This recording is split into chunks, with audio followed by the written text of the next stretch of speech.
வணக்கம் மக்களே, எல்லோரும் எப்படி இருக்கீங்க? நல்லா இருக்கீங்கன்று நம்புகிறேன். யூடியூப் கெரியரில் இதான் என்னோடய வீடியோ. எப்படி பண்ணியிருக்கேன்னு எனக்கு தெரியலை. ஏன்னா எனக்கு பேசிக்காக எடிட்டிங் தெரியாது. வீடியோ எப்படி எடுக்கணும் அப்படிங்கிற ஒரு பேசிக் சென்ஸ் கூட எனக்கு தெரியாது. பட் என்னால் முடிஞ்ச அளவுக்கு நான் பண்ணியிருக்கேன். ஸோ ஃபஸ்ட்டு வீடியோ கொஞ்சம் இதாக தான் இருக்கும், அட்ஜஸ்ட் பண்ணிங்க. அடுத்தடுத்த வீடியோ நான் எல்லாம் கற்றுக்கிட்டு நல்லபடியாக போகிறதுக்கு ட்ரை பண்ணுறேன். ஏன் சொல்கிறேன் அப்படின்னா, நான் இந்த யூடியூப் சேனல் ஆரம்பிக்கணும்னு சொல்லிட்டு கிட்டத்தட்ட 1 வருஷமாக ட்ரை பண்ணிகிட்ருக்கேன். அதை என்னால் முடியலை. அதுக்கான சுச்சுவேஷனும் அமையலை, டைமும் அமையலை. ஸோ இப்போ தான் நமக்கு அமைஞ்சிருக்கு. ஸோ என்னால் முடிஞ்ச அளவுக்கு இதை விடாமல் பண்ணணுங்கிறதுக்காண்டி ட்ரை பண்ணுறேன். கண்டிப்பாக நல்லபடியாக உங்களுக்கு கொடுக்கணும் அப்படிங்கிறேன். மேக்ஸிமம் என்னோடய எய்ம் என்ன அப்படின்னு பார்த்தீங்க அப்படின்னா, ரொம்ப எடிட்டிங் பண்ணாமல் அங்கே என்ன நிகழ்வு நடக்குதோ அதை ஒரிஜினலாக உங்கள் கண் முன்னாடி நிறுத்தணும் அப்படிங்கிறதுக்காண்டி தான் நான் இந்த சேனல் ஆரம்பிச்சிருக்கேன். எனக்கு தெரிஞ்சதை 4 பேர் தெரிஞ்சுக்கணும் அப்படிங்கிறதுக்காண்டி ஆரம்பித்ததுக்கு தான் இந்த சேனல். ஸோ என்னுடைய சேனல் நேம் பார்த்தீங்க அப்படின்னா வேதை சதீஷ் விலாக்ஸ் அப்படின்ட்டு ஆரம்பிச்சிருக்கேன். ஸோ இது எப்படி போகுதுன்னு எனக்கு தெரியாது. உங்களோட சப்போர்ட்டில் நல்லபடியாக போகணுன்ட்டு நான் நம்புகிறேன். இப்போ நம்ம பார்க்க போகிற வீடியோ பார்த்திங்கன்னா பெஸ்ட்டு வீடியோவாக இருக்கணும் அப்படிங்கிறதுக்காண்டி எனக்கு மிகவும் பிடிச்சது எங்கள் அப்பன் சிவபெருமான். அவரை பற்றி தான் ஃபஸ்ட்டு போடணுன்ட்டு அப்போலேருந்தே என்னோடய மைண்ட் தாட் இருந்துச்சு. ஸோ அவரை பற்றி தான் ஃபஸ்ட்டு வீடியோ நான் எடுத்திருக்கேன். நீங்கள் பாருங்கள், அது எப்படி இருக்குதுன்னு பாருங்கள். நான் இதோட வீடியோவோட ஃபுல் எக்ஸ்ப்ளனேஷன் எல்லாமே நான் வீடியோட கடைசி எண்டில் நான் உங்களுக்கு எக்ஸ்பிளைன் பண்ணுறேன். எந்த ஊர் எப்படி போகணும், எது மாதிரி பண்ணணும் அப்படிங்கிறத நான் லாஸ்ட்டு இந்த வீடியோட எண்டில் நான் உங்களுக்கு எக்ஸ்பிளைன் பண்ணுறேன். ஓகே, வாங்க வீடியோக்குள்ளே போகலாம். ஓகே, நம்ம வீடியோ போகிறதுக்கு முன்னாடி இந்த ஊருக்கு எப்படி போகணும், இது எங்கே இருக்குது அப்படிங்கிறத நான் உங்களுக்கு தெளிவாக எக்ஸ்பிளைன் பண்ணுறேன். அதாவது இந்த கோயில் எங்கே இருக்குதுன்னு பார்த்தீங்க அப்படின்னா, கேரளா மாநிலத்தில் கண்ணூர் என்ற மாவட்டத்தில் அக்கரைக்குட்டியூர் அப்படிங்கிற ஒரு சின்ன கிராமத்தில் தான் இந்த கோயில் அமைஞ்சிருக்கு. இதுக்கு எப்படி போகணும்னு நீங்கள் பார்த்தீங்க அப்படின்னா, நான் எங்கள் ஊர்லேருந்து போகக்குள்ளே கோயம்புத்தூர் போயிட்டேன் பஸ்ஸில். ஸோ அங்கேருந்து ட்ரெயின் ஏறி தான் போனேன்.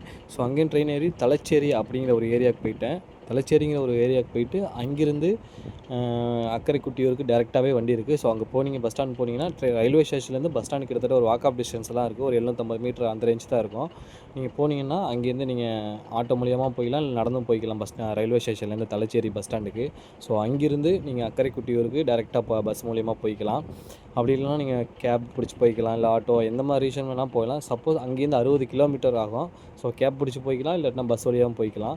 அப்படி இல்லை அப்படின்னா அங்கிட்டு பெங்களூர் சைட்லேருந்து வரீங்க அப்படின்னா கண்ணூர் அப்படிங்கிற ஏரியாவுக்கு வந்துட்டு அங்கேருந்து இருட்டிலேருந்து நீங்கள் அக்கரைக்குட்டியூருக்கு போய்க்கலாம். அப்படி இல்லைனா கண்ணூர்லேருந்து டேரெக்டாக பஸ்ஸு போகுது. ஆனால் ஒரு சில பஸ்ஸு தான் போகுது.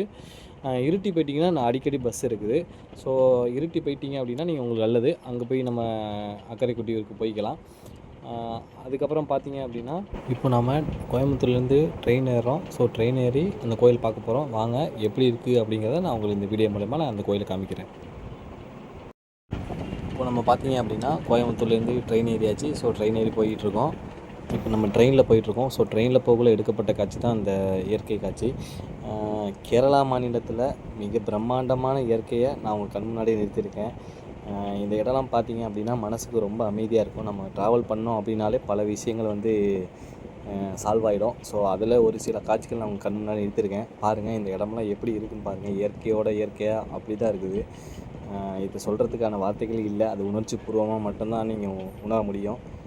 பாருங்கள் எப்படி இருக்குது அந்த காட்சியெல்லாம். நம்ம சொல்லியெல்லாம் ஒருத்தவங்களுக்கு புரிய வைக்க முடியாது. போனால் மட்டுமே அது தெரிய முடியும். ஸோ வாங்க, நம்ம அடுத்து இந்த கோயிலை பற்றி நான் என்னென்னு சொல்கிறேன். இது போகிற வழியில் நடந்த காட்சிகள். ஸோ அடுத்து நம்ம கோயிலை பார்ப்போம். அடுத்து பார்த்தீங்க அப்படின்னா, நம்ம கேரளா கவர்மெண்ட் பஸ் நிப்பாட்டுறதுக்காக கோயில் நிர்வாகம் அரேஞ்ச் பண்ணி கொடுத்த இடம் தான் இந்த பார்க்கிங் ஏரியா. இது பார்த்தீங்க அப்படின்னா, நம்ம எங்கேருந்து வந்தாலும் இந்த இடத்துல தான் பார்க் பண்ண விடுவாங்க கவர்மெண்ட் பஸ்ஸை. ஸோ அது பார்த்தீங்க அப்படின்னா கோயில் வாசலுக்கு பக்கத்துலேயே இருக்குது. அதாவது அடிவாரத்துக்கு பக்கத்துலேயே இந்த பஸ் நிப்பாட்டுறதுக்காக இடத்த அரேஞ்ச் பண்ணி கொடுத்துருக்காங்க கோயில் நிர்வாகம். நெக்ஸ்ட்டு பஸ்ஸை விட்டு இறங்கினோடனே ரெஸ்ட் ரூம் போயிடுங்க. நான் ஏன் லாஸ்ட்டாக சொல்கிறேன். ரெஸ்ட் ரூம் பார்த்தீங்க அப்படின்னா பஸ்ஸை விட்டு இறங்கினோடனே பக்கத்துலேயே வச்சுருக்காங்க. அது போக அந்த கோயில் நிர்வாகம் 10லேருந்து 11 இடத்துல அரேஞ்ச் பண்ணி வச்சுருக்காங்க. ஸோ அங்கே போய் நீங்கள் யூஸ் பண்ணிக்கலாம். ஸோ இதை பற்றி நான் லாஸ்ட்டில் உங்களுக்கு இன்ஃபார்ம் பண்ணுறேன் வீடியோவில். ஸோ இப்போ ரெஸ்ட் ரூம் போயிட்டு இருந்ததுக்கப்புறம் சாப்பிட்ருங்க. ஏன் சாப்பிட்ருங்கன்னு சொல்கிறேன்னா அது லாஸ்ட்டாக சொல்கிறேன். நீங்கள் சாப்பிட்டுட்டு அங்கே பார்த்தீங்க அப்படின்னா கேரளா வெரைட்டி ஃபுட்டு தான் கிடைக்கும். ஸோ அதை நீங்கள் சாப்பிட்டு தான் ஆகணும், வேறு வழி கிடையாது.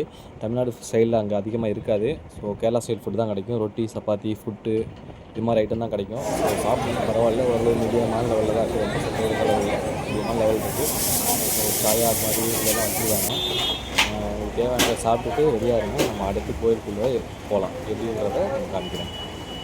ஸோ சாப்பிட்டதுக்கப்புறம் பார்த்திங்க அப்படின்னா கிளாக் ரூம் போயிடலாம். கிளாக் ரூம்ங்கிறது பார்த்திங்கன்னா நம்மளோட செப்பல், பேக்கு இதெல்லாம் வந்து ஒரு இடத்துல கொடுத்துர்ணும். ஸோ அவங்க ஒரு டோக்கன் மாதிரி கொடுப்பாங்க. அதை வாங்கி பத்திரமா வச்சுங்க. அந்த டோக்கன் கொடுத்தா திருப்பி கொடுப்பாங்க.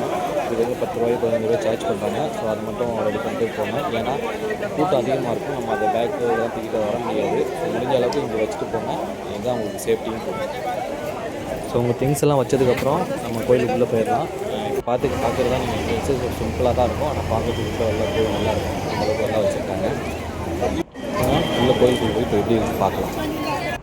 வாங்க அடுத்து கோயிலுக்குள்ளே போயிடலாம். இந்த லைனில் நின்று தான் நம்ம சாமியை தரிசனம் பண்ண முடியும். இந்த லைன் கொஞ்சம் க்ரௌடு அதிகமாக தான் இருக்கும். சில வேறு வழியில் அதனால் நம்ம அப்படி தான் தரிசனம் பண்ணி ஆகணும். அதனால தான் நான் முன்னாடி சாப்பிட்டு வாங்க அப்படின்னு சொல்லியிருந்தேன். ஒன்றும் ப்ராப்ளம் இல்லை. நம்ம இது வழியாக போய் நம்ம சாமியை நல்லபடியாக தரிசனம் பண்ணுவோம். இந்த ரோடு பார்த்தீங்க அப்படின்னாலே ரொம்ப தூரம் தான் இருக்கும். ஆனால் நல்லா இருக்கும். நீங்கள் போகும்போது ஒவ்வொரு விஷயமும் பார்க்கலாம். சூப்பராக இருக்கும். மேலே பார்க்கலாம். பாருங்கள் அப்படின்ட்டு அடுத்து இந்த ரோ நீங்கள் நின்று போனால் தான் நீங்கள் சாமி பார்த்துட்டு வெளியே வர முடியும். இன்னொரு ரோ இருக்குது, அந்த சைடில் இருக்குது. ஸோ 2 ரோ வழியாக போய்க்கலாம். நம்ம வாங்க பார்ப்போம். இந்த ரோவில் நின்று போகல அப்படின்னா ஒரு பிரிட்ஜு வரும். அந்த பிரிட்ஜை பார்த்தீங்கன்னு வச்சுக்கோங்க, அப்பா எவ்வளோ அழகு இருக்குன்னு நீங்கள் பாருங்கள். நான் கண் கூட நேராக காண்பிருப்பாங்க. நேராக போனால் தான் அந்த அழகை வந்து ரசிக்கவே முடியும். அந்த அளவுக்கு கொடுத்துருப்பாங்க. பாருங்கள் எப்படி இருக்குது அப்படின்னு பாருங்கள். அந்த பிரிட்ஜுக்கே தண்ணி ஓடும். மழை காலங்களில் நல்லா தண்ணி அடித்து அழுத்து போகும். அந்த அளவுக்கு ஒரு பெரிய பிரிட்ஜு தான். 3 இடத்துல போட்டிருப்பாங்க அந்த ரோ வைஸு. பிரிட்ஜை பார்க்கவே அங்கேருந்து போகலாம். அந்த அளவுக்கு சூப்பராக இருக்கும். நாங்கள் நெக்ஸ்ட்டு நம்ம பிரிட்ஜை பார்த்துட்டு கோயில் உள்ளே போயிடலாம். இதுதான் நம்ம கோயில் உள்ளே போயிட்டோம். இந்த கோயில் பார்த்திங்கன்னா சிறப்பம்சமே தண்ணிக்குள்ளே தான் அந்த கோயில் இருக்குது. அந்த கோயில் சுற்றிலுமே தண்ணி தான் இருக்கும். கொஞ்சம் ஒரு கொட்டாய் போட்டிருப்பாங்க இந்த சிவபெருமானை பார்க்கறதுக்கு. ஸோ சிவபெருமான் பார்த்திங்கன்னா ரொம்பலாம் பெரிய சிலையாக இருக்காது. ஒரு 3 இன்ச்சு தான் இருக்கும். அந்த 3 இன்ச்சுக்கான பவர் ரொம்ப அதிகம். இங்கே பாருங்கள் எவ்வளோ மக்கள் இருக்காங்க அப்படின்னு. நான் போனப்போ சரியான மழைங்க. அவ்வளோ மழையிலையும் அவ்வளோ கூட்டம் இருக்குது. இந்த இடம் பார்த்திங்க அப்படின்னா நம்ம தமிழ்நாடு சைடு அந்த கல் அடுக்கி வச்சுட்டு நம்ம மனசுக்குள்ள நினச்சது நடக்கும் அப்படின்னு சொல்லுவாங்கள்ல, அந்த மாதிரி உள்ள இடம் தான். இந்த இடம் பார்த்திங்கன்னா தீர்த்தம்லாம் கொடுக்குறாங்க. அந்த இடத்துல உள்ளது ஏற்காடு வர்றது அப்படின்னு பார்க்குற இடத்துல தான் சிவபெருமான் இருக்காரு. நம்ம அந்த பிரிட்ஜ் வந்து கீழே இருந்தால் தான் பார்க்க முடியும். பாருங்கள் எவ்வளோ கூட்டம் இருக்குது, எவ்வளோ தண்ணிக்குள்ளே எவ்வளோ பேர் இருக்கிறாங்க அப்படின்னு பிரிட்ஜ் காமிக்கிறாங்க. அது வழியாக இருந்தாலும் பார்க்கலாம். அவ்வளோ கூட்டம் இருக்குங்க. போனோம்னாலே அவ்வளோ பிரம்மாண்டமாக இருக்கும் பார்க்குறதுக்கு.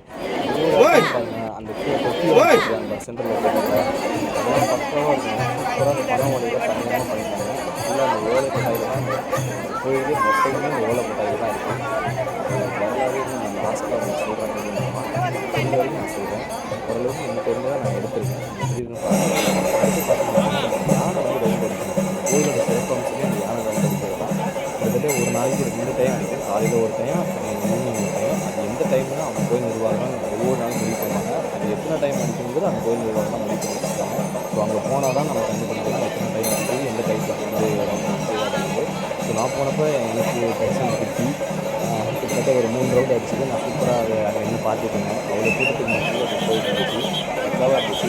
அந்த கோயிலில் 3 ரவுண்ட் அடிக்கணும். அதுக்கு பின்னாடி ஒரு சில விஷயங்கள்லாம் பின்னாடி எடுத்துகிட்டு போவாங்க. பண ஓலைகளை வச்சு தான் நம்ம தலையில் போட்டுருவாங்க. பண ஓலைகளை வச்சு கதைகள் ஒரு சில விஷயங்கள்லாம் எடுத்து வந்து ஒரு 3 ரவுண்ட் சுற்றுறாங்க.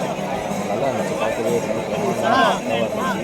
கோயிலோட அம்சம் வந்து அப்படியே தான் அமைஞ்சிருந்துச்சு. வாங்க நம்ம அதுக்கு அடுத்து என்னென்ன பண்ணுறாங்க அப்படின்றத நம்ம எக்ஸ்பிரஷனாக நான் உங்களுக்கு காமிக்கிறேன். இவங்க வந்து இந்த நம்பூதிரிகள் அப்படின்ட்டு நிறைய பேர் இருக்காங்க. அவங்களோட இந்த கோயிலெல்லாம் இது பண்ணி எல்லாமே சரி பண்ணி கொடுக்குறாங்க. அவங்க வந்து அந்தந்த இடத்துல நின்று அவங்க வேலையை கரெக்டாக பார்க்குறாங்க. இந்த கோயில் கூட்டம் அதிகம். இந்த திருச்சியில் இறங்கி நம்ம கோயிலை பார்த்துக்கலாம். காமிச்சிடலாம். இந்த திருச்சியில் இறங்கிக்கலாம். சாமியை தரிசனம் பண்ணிட்டு மேலே பார்த்தீங்க அப்படின்னா இது மாதிரி தனித்தனி கொட்டாய் போட்டிருப்பாங்க. இது என்ன பார்த்தீங்கன்னா ஐயர் கோயில் கொட்டாயில் வைப்பாங்க, மருத்துவ உதவி ஒரு கொட்டாயில் இருக்குது. இது மாதிரி ஒரு 16-18 இடத்துல ஒவ்வொரு விஷயங்களும் தனித்தனியாக கொட்டாய் போட்டு வச்சுருப்பாங்க. ஸோ நீங்கள் அங்கே போய் நீங்கள் என்ன உங்களுக்கு தேவையோ அதை நீங்கள் அரேஞ்ச் பண்ணி சொன்னீங்க அப்படின்னா அரேஞ்ச் பண்ணி கொடுத்துருவாங்க. அடுத்து ரிஜிஸ்ட்ரேஷன் பண்ணுறதுக்கும் ஒரு இடம் ஒதுக்கிடுவாங்க. நீங்கள் பார்க்கலாம் ரிஜிஸ்ட்ரேஷன் வந்துடும். இது முடிச்சுட்டு வாங்க பார்க்கலாம். இந்த ரிஜிஸ்ட்ரேஷன் ஆஃபீஸ் பக்கத்துலேயே அதாவது பிரசாதம் கொடுக்குற இடம் இருக்குது. இது பார்த்தீங்க அப்படின்னா இந்த முறுக்கு, அப்பம், மீன் பாயாசம் கொடுக்குறாங்க. நல்லா இருக்குது. அது 100 ரூபா நல்லா இருந்துச்சு. ஸோ அதை வாங்கி நீங்கள் எடுத்துகிட்டு போகலாம். வாங்க அடுத்த இடம் பார்க்கலாம். பிரசாதம் எல்லாமே கேரளா ஸ்டைல் தான். இந்த கோயிலோட இன்னொரு ஸ்பெஷல் என்னென்னு பார்த்தீங்க அப்படின்னா ட்ரெஸ் கோடு தான். ட்ரெஸ் கோடு பார்த்தீங்க அப்படின்னா மேக்ஸிமம் லேடிஸ் எல்லாமே சுடிதாரு சாரீஸில் தான் வர்றாங்க. கேரளா சேச்சீஸ் வெரி வெரி பியூட்டிஃபுல். நம்ம ஜென்ஸ் எல்லாமே ட்ரெஸ் கோட் பார்த்தீங்க அப்படின்னா மேலே ஒரு துண்டு கீழே ஒரு வேஸ்ட் அப்படி கட்டி தான் மேக்ஸிமம் வர்றாங்க. ஒரு சில பேர் தெரியாத இருந்தால் வேறு வழியில் ஷர்ட் மட்டும் கலெக்ட் பண்ணி அலோவ் பண்ணுறாங்க. மேக்ஸிமம் இந்த ட்ரெடிஷ்னல் ட்ரெஸ்ஸில் போனால் அதுதான் அந்த கோயிலுக்கான அழகு பிரம்மாண்டம்னு சொல்லுவோம். ஸோ வாங்க நம்ம அடுத்து என்ன நடக்குது அப்படின்னா நம்ம நெக்ஸ்ட் பார்க்கலாம். இந்த கோயிலோட இன்னொரு ஸ்பெஷலாக நான் உங்களுக்கு கண் முன்னாடி இப்போ காமிக்கிறேன் பாருங்கள். இங்கே தெரியுது பாருங்கள் இந்த குளம். இந்த குளத்துலேருந்து சின்ன சின்ன கற்கள்லாம் இருக்குது. அங்கேருந்து கல் இது மாதிரி நிறைய இடங்கள்ல இருக்குது. நீங்கள் அங்கே உள்ள எந்த கல்லாக இருந்தாலும் சரி நீங்கள் அந்த கல் எடுத்து இன்னொரு கல் கூட உரசுனீங்க அப்படின்னா கிட்டத்தட்ட சந்தனம் வந்து உரசுறாங்க பாருங்கள். இந்த இடத்துல நீங்கள் எடுத்து நீங்கள் சந்தனம் மாதிரி வச்சுக்கலாம். இப்போ எந்த இடத்துல உரசுனாலும் அந்த மாதிரி சந்தனம் மாதிரி வருது. இந்த சந்தனம் தான் வந்து பிரசாதமாகவே கொடுக்குறாங்க. அந்த விபூதி குங்குமம்லாம் இங்கே கிடையாது. சந்தனம் தான் அதிகம். ஸோ இங்கே சந்தனம் தேய்ச்சி அந்த கோயிலோட நம்ம சிவபெருமானை பார்க்குறது நமக்கு பிரசாதமாக சந்தனம் தான் கொடுப்பாங்க. ஸோ இந்த சந்தனம் ரொம்ப ஸ்பெஷலு. நல்ல வாசனையும் கூட நீங்கள் எங்கே தேய்ச்சாலுமே இந்த சந்தனம் வரும். ஸோ நம்ம சந்தனத்தை எடுத்து நம்ம நெத்தியில் விட்டுட்டு வாங்க அடுத்து நெக்ஸ்ட்டு வெளில போயிடலாம். ஸோ வெளில போனதுக்கப்புறம் பாருங்கள் இந்த மாதிரி கடைகள் நிறையா இருக்குது. சின்ன சின்ன பசங்களுக்கு பொம்மை கடைகள், சாப்பிட்றதுக்கான கடைகள், அந்த லைட்டு விஷயங்கள் வெளியில் போகிறதுக்கான இடம் பாருங்கள் எப்படி இருக்குது அப்படின்ட்டு பக்காவாக வச்சுருக்காங்க. லைட் செட்டிங் பக்காவாக இருக்கும். பாருங்கள் அப்படின்னா அந்த ரோடே பாருங்கள் கூட ஏதோ ஒரு ஒரு மாதத்துக்கு 10 ரூபா வச்சுருக்காங்க. ஸோ நீங்கள் வந்து 10 ரூபா 20 ரூபா இந்த மாதிரியான விஷயங்கள் வாங்கிக்கலாம். இப்போ பாருங்கள் 90s மிட்டாய் கடை நமக்கு ரொம்ப ஸ்பெஷல். நமக்கு எல்லா மிட்டாயுமே ஸ்பெஷல் 90s பொறுத்த வரைக்கும். அந்த மிட்டாயை இங்கே வந்து பர்ச்சேஸ் பண்ணிக்கலாம். இங்கே நிறைய கடைகள் வந்து போட்டிருக்காங்க. ஏகப்பட்ட கடைகள் இருக்குது. இப்போ நீங்கள் அந்த சரௌண்டிங் கோயில் சரௌண்டிங் சுற்றி எல்லா கடைகளும் நீங்கள் அனைத்து விதமான பொருளுமே வாங்கிக்கலாம். ஜுவல்லரி வந்து கவரி நகைகள், டாட்டோ ஷாப்பு, செயின் வகைகள் எல்லாமே அனைத்துமே கொடுத்துருக்காங்க. இந்த பாருங்கள் குங்குமம்லாம் கொடுத்துருக்காங்க. மேக்ஸிமம் நிறைய பேர் கோயிலுக்கு வந்து குங்குமம் அதிகமாக வாங்கிட்டு போவாங்க. ஸோ அந்த மாதிரி எல்லா ஷாப்பும் நிறைய கடைகள் இருக்குது. வாங்குறதுக்கு என்ன தேவையோ வாங்க அடுத்து பார்ப்போம். உங்களுக்கு தேவையான பொருளெல்லாம் நீங்கள் வாங்கிட்டு வாங்க வெளியில் வந்துடலாம். நம்ம வந்து பஸ் நிற்கிற இடத்துக்கு வந்துட்டோம். பஸ் சர்வீஸ்க்கு வந்துட்டோம். இந்த இடம் வந்து நீங்கள் ரிட்டர்ன் வந்து பஸ் ஏறிக்கலாம். ஸோ நான் அந்த பஸ்ஸுக்கான டைம் பாக்கி எல்லாத்தையும் நான் வந்து டிஸ்கிரிப்ஷனில் கொடுக்குறேன். பார்த்துட்டு அதுக்கு தகுந்த செக் பண்ணி வாங்க. ஸோ இந்த இடம் தான் பஸ் நிற்கும். இது நைட் ஆகிடுச்சு. நைட்டு அந்த டைத்துக்குலாம் பஸ்ஸு கிடையாது. நான் அதுக்கான டீட்டெயில் நான் உங்களுக்கு இன்ஃபார்ம் பண்ணுறேன். நம்ம பஸ் ஏறதுக்கு ஆப்போசிட்டில் பார்த்தீங்கன்னா இக்கரை குட்டியூருங்கிற ஒரு கோயில் இருக்குது. நம்ம பார்த்துட்டு அக்கரை குட்டியூர், இக்கரை குட்டியூர் கோயில். இதை பற்றி நான் வீடியோ எடுக்கலை. நான் எடுக்கிறதுக்கான டைம் எனக்கு கிடைக்கல. நம்ம போனது லேட் ஆகிடுச்சு. இதை பற்றியும் நான் இந்த வீடியோ லாஸ்ட்டில் நான் உங்களுக்கு இன்ஃபார்ம் பண்ணுறேன். ஓகே மக்களே, அந்த வீடியோட என்ட்ரில் நான் பாக்கி டீட்டெயிலெல்லாம் சொல்கிறேன் அப்படிங்கிற மாதிரி சொல்லியிருந்தேன். ஸோ நான் அந்த கோயிலை பற்றி டீட்டெயில்ஸ் சொல்கிறேன். ஃபஸ்ட்டு பார்த்தீங்கன்னா பார்க்கிங்கு. ஸோ நம்ம பஸ்லேருந்து வர்றோம் அப்படின்னு பார்த்தீங்க அப்படின்னா இந்த பஸ்ஸு டைமிங் காலைல 5 மணிலேருந்து நைட்டு 8:30 மணி 9 மணிக்குள்ளே தான் இருக்குது. ஸோ பஸ்ஸில் வர்றவங்க கொஞ்சம் செக் பண்ணி வாங்க. ஏன் அப்படி சொல்கிறேன்னா 9 மணிக்கு மேலே பஸ்ஸு கிடையாது. அதுக்கப்புறம் நீங்கள் போகிறது ரொம்ப கஷ்டமாயிடும். மேக்ஸிமம் காலையிலே வந்துடுங்க. அந்த கோயிலுக்கு காலையிலே வந்தால் தான் நீங்கள் வந்து அந்த கோயில் தரிசனம் பண்ணிட்டு நல்லபடியாக போக முடியும். நைட் ஆகிட்டுனா நீங்கள் எதுவும் பண்ண முடியாது. அங்கே தான் ஸ்டே பண்ணுற மாதிரி ஆகிடும். அங்கே ஸ்டே பண்ணுறதுக்கு ரூம்ஸ் வந்து அவைலபிளாக அந்தளவுக்கு கிடைக்காது. ரொம்ப கஷ்டமாக தான் இருக்குது. அதையும் நீங்கள் செக் பண்ணிங்க சரிங்களா. அடுத்து பார்த்தீங்கன்னா இங்கே க்ரௌடு வந்து ரொம்ப அதிகமாக இருக்கும். ஏன்னா வந்து கிட்டத்தட்ட ஒரு 30 நாள் தான் அந்த கோயிலோட ஸ்பெஷல். நான் தான் சொன்னேன் வருஷத்துலேயே 30 நாள் தான் திறக்கிறதுனால இந்த க்ரௌடு ரொம்ப அதிகமாக இருக்கும். அதில் 20 நாள் தான் லேடிஸ்க்கு அலோடு. அதையும் செக் பண்ணி வாங்க. லேடிஸ்க்கு 20 நாள் மட்டும்தான் அலோடு. கிட்டத்தட்ட இந்த கோயில் திறக்கிறது பார்த்திங்கன்னா May 29 ஸ்டார்ட் பண்ணியிருக்காங்க. ஸோ June 24 க்ளோஸ் பண்ணிடுவாங்க இந்த 2026. ஸோ 20 தேதிக்கு முன்னாடி, அதாவது 18ஆம் தேதிக்கு வரைக்குமே நீங்கள் போகலாம். லேடிஸ் 18, 19 வரைக்கும் போகலாம். ஸோ அதுக்குள்ளே நீங்கள் செக் பண்ணி போயிங்க ஓகேங்களா. அதுக்கு மேலே போனீங்க அப்படின்னா அலோவ் பண்ண மாட்டாங்க லேடிஸை. அந்த கடைசி 6 நாள் 5 நாள் இங்கேருந்து அலோவ் பண்ண மாட்டாங்க. ஸோ அதை செக் பண்ணி போங்க. நீங்கள் பஸ்ஸு அதே மாதிரி கரெக்டாக செக் பண்ணி போங்க. நைட்டு 9 மணிக்கு மேலே நீங்கள் கண்டிப்பாக நீங்கள் பஸ் ஏற முடியாது, இருக்காது. நீங்கள் கார் பிடிச்சி போனால் அது வாடகை ரொம்ப வரும். அதுக்கும் செக் பண்ணிங்க சரிங்களா. அடுத்து க்ரௌடு ரொம்ப அதிகமாக இருக்கும். 5லேருந்து 6 மணி நேரம் நீங்கள் நின்னா தான் அந்த சாமி பார்க்கலாம். நீங்கள் ஃபஸ்ட்டு நீங்கள் வந்ததுக்கப்புறம் சாப்பிட்டுட்டு ரெஸ்ட் ரூம் போய்ட்டு பேக்கெலாம் வச்சுட்டு நேராக க்யூவில் போய் நின்றுடுங்க. நின்னா தான் ஒரு 6 மணி நேரம் கழிச்சு தான் நீங்கள் 5 மணி நேரம் கழிச்சு தான் அந்த சாமியே பார்க்கலாம். அந்தளவுக்கு நிற்கணும். அதனால தான் நான் முன்னாடியே சொல்லியிருந்தேன், ஒரு பாத்ரூம் போயிடுங்க, ரெஸ்ட் ரூம் அதுக்கப்புறம் சாப்பிட்ருங்க அப்படிங்கிற மாதிரி சொல்லியிருந்தேன். லேடிஸ்லாம் கொஞ்சம் பார்த்து செக் பண்ணி அதில் கையில் எதுவும் மிட்டாய் அது மாதிரி எதுவும் எடுத்துகிட்டு போங்க. ஏன்னா மயக்கம் வரும். நம்ம அதுக்கான சேஃப்டி பொருள்லாம் நீங்கள் எடுத்துகிட்டு போங்க. லேடிஸ்லாம் கொஞ்சம் பார்த்து செக் பண்ணி போங்க. இங்கே ட்ரெஸ் கோடு வந்து ரொம்ப ட்ரெடிஷ்னலு. அது பார்த்தீங்க அப்படின்னா கிட்டத்தட்ட சாரீஸ்லேயே போங்க, மேக்ஸிமம் லேடிஸ் எல்லாம் சாரீஸ்லேயே போங்க. ஜென்ஸ் எல்லாமே மேலே ஒரு துண்டு போட்டுட்டு கீழே வந்து ஒரு வேஸ்ட் கட்டிட்டு தான் அலோவ் பண்ணுறாங்க மேக்ஸிமம். ஒரு சில பேர் வந்து ஜீன்ஸ் பேண்ட்டு மேலே வந்து ஷர்ட் இல்லாமல் தான் அலோவ் பண்ணுறாங்க. ஸோ அதையும் செக் பண்ணி நீங்கள் இப்போ கரெக்டாக போயிங்க. அதுக்கப்புறம் பார்த்தீங்க அப்படின்னா கோயில் வந்து 3 இன்ச்சு தான் சிவன் இருப்பார். ரொம்ப அதிகமாகலாம் தெரியாது, வெளியிலேருந்து பார்த்தா கூட நீங்கள் சிவனை கண்டுபிடிக்க முடியாது. வெறும் 3 இன்ச்சு தான் சிவன் இருப்பார். டெம்பரரியாக போட்டு அந்த கொட்டாயில் தான் இருப்பார். தற்காலிகமாக தான் போட்டு வச்சுருப்பாங்க. அங்கே உள்ள எல்லா கொட்டாயுமே தற்காலிகமாக போட்டது தான். அடுத்து பார்த்தீங்க அப்படின்னா அந்த கோயில் 3 இன்ச்சு சிவனை பார்க்குறது தான் நம்ம இவ்வளோ நேரம் வெயிட் பண்ணோம். ஸோ அதை வெயிட் பண்ணி தான் பார்த்தாங்கன்னா ஒரு வழி கிடையாது. நல்லாயிருக்கும். அந்த 3 இன்ச் பார்த்தோம்னா நம்ம 3 இன்ச்சு சிவன் தான் பார்க்குறதுக்கு பல விஷயங்கள் தாண்டி தான் போய் ஆகணும். ஸோ அதை பார்த்து முடிச்சுட்டு வெளில வந்தீங்க அப்படின்னா நிறைய நான் கொட்டாய் போட்டிருந்தாங்கன்னு சொன்னேன்ல. ஸோ அதை நம்ம தமிழ்நாட்டு ஸ்டைலில் அந்த கல் அடிப்பாங்க பாருங்களா, அதை நம்ம மனசில் நினச்சிட்டு இத்தனை கல் அடுக்குவாங்க. அது கரெக்டாக இருந்துச்சு அப்படின்னா விழுவாமல் எடுக்கிறாங்க அப்படின்னா நம்ம மனசில் நினச்சி நடக்கும் அப்படிங்கிற மாதிரி அந்த ஒரு கலாச்சாரமும் அங்கே வச்சுருக்காங்க. அது போக அந்த தீர்த்த தண்ணி பார்த்திங்க அப்படின்னா ரொம்ப அருமையாக இருக்கும். நல்லா இனிப்பாக சூப்பராக இருக்கும். நீங்கள் குடிச்சிட்டு வாங்க, அது கண்டிப்பாக நல்லது தான். அதுக்கப்புறம் வந்து பார்த்திங்க அப்படின்னா இந்த கோயிலோட வரலாறு பெரிய வரலாறு, நான் அதை சொல்ல விரும்பலை. நீங்கள் ஏதாவது ஒரு புக்லேயோ இல்லை வந்து யூடியூப்லேயோ நீங்கள் எடுத்து பார்த்து தெரிஞ்சிங்க. அதாவது பார்வதி தேவி எரிஞ்ச இடம் அங்கே தான் இருக்குது. அதாவது பஸ்பமான இடம், அதாவது யாகத்தில் அவங்க எரிவாங்க, அந்த இடம் வந்து அங்கே தான் இருக்குது. அந்த இடம் வந்து பார்த்திங்க அப்படின்னா அந்த கல் எரிஞ்ச மாதிரிக்கே உள்ள யாக வளர்த்த கல்லுமே அங்கே இருக்குது. அதை நீங்கள் பார்க்கலாம். இங்கே பார்த்தீங்கன்னா சந்தனம் வந்து ரொம்ப ஸ்பெஷலு. நீங்கள் எந்த கல்லை எடுத்து உரசினாலும் சந்தனம் உங்களுக்கு வெளியே வரும். அந்த சந்தனத்தை நீங்கள் நெத்தியில் இட்டுட்டு வரலாம். அது ரொம்ப ரொம்ப ரொம்ப ஸ்பெஷலு. அது போக அந்த பிரிட்ஜு சொன்ன பாருங்கள், அந்த பிரிட்ஜும் ரொம்ப ரொம்ப ஸ்பெஷல் இந்த கோயிலுக்கு. பிரிட்ஜ்லேருந்து நீங்கள் வியூ பார்க்கக்குள்ள கண் கொள்ளா காட்சியாக இருக்கும். அது நேரில் போனால் மட்டும்தான் உணர முடியும். வேறு நீங்கள் இங்கேருந்தெல்லாம் நீங்கள் நம்ம சொல்கிற வாயால் சொல்கிறதுலாம் அது கிடையாது. கண்டிப்பாக உணர்ச்சி பூர்வமாக தான் அதை பார்க்க முடியும். அவ்வளோ அருமையாக இருக்கும் அந்த இடம். அந்த இடத்துல நின்று பார்க்கக்குள்ள இந்த கோயிலே பார்த்திங்கன்னா மழை காலத்தில் தான் வந்து ஸ்டார்ட் பண்ணுவாங்க. ஸோ மழை அதிகமாக இருக்கும். அதுக்கு தகுந்தபடி பேக் எல்லாத்தையும் செக் பண்ணி எடுத்துகிட்டு போங்க. பேக் எல்லாமே வந்து நீங்கள் ஒரு மழை கோட் மாதிரி ரெயின் கோட் மாதிரி போட்டுட்டு அதுக்கு தகுந்தபடி எடுத்துகிட்டு போங்க. அது ரொம்ப முக்கியம். பேக் இருந்துச்சு அப்படின்னா. மிச்சப்படி எதுவும் பொருள் நீங்கள் வச்சிங்கன்னா கொஞ்சம் சேஃப்டியாக வச்சிங்க. கூட்டம் ரொம்ப அதிகம். பிள்ளைங்களை அழைச்சிட்டு போகல, பார்த்து பத்திரமா அழைச்சிட்டு போங்க. ரொம்ப ரொம்ப ரொம்ப கூட்டம் அதிகம். வெளிலேருந்து பார்க்க அப்படி தெரியாது, ஆனால் ரொம்ப கூட்டம் அதிகம். அந்த யானை சுற்றுறது ரொம்ப ஸ்பெஷலு. அது எத்தனை மணிக்குங்கிறது நமக்கு அக்யூரேட்டாக போட முடியாது. ஏன்னா ஒவ்வொரு நாளும் ஒவ்வொரு டைமிங் போடுறாங்க. காலையிலேயும் சாயந்தரமோ 2 வேளை சுற்றும். அது எப்படி போடுறாங்கன்னு நமக்கு தெரியாது. அங்கே போனால் மட்டும் தான் கண்டுபிடிக்க முடியும்.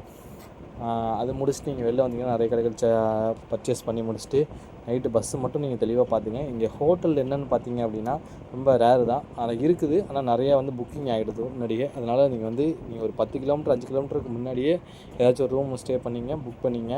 இங்கே டார்மெண்ட்ரி இருக்குது, நார்மல் பாய்ஸ் ஹாஸ்டல் மாதிரி இருக்குது, நிறையா இருக்குது.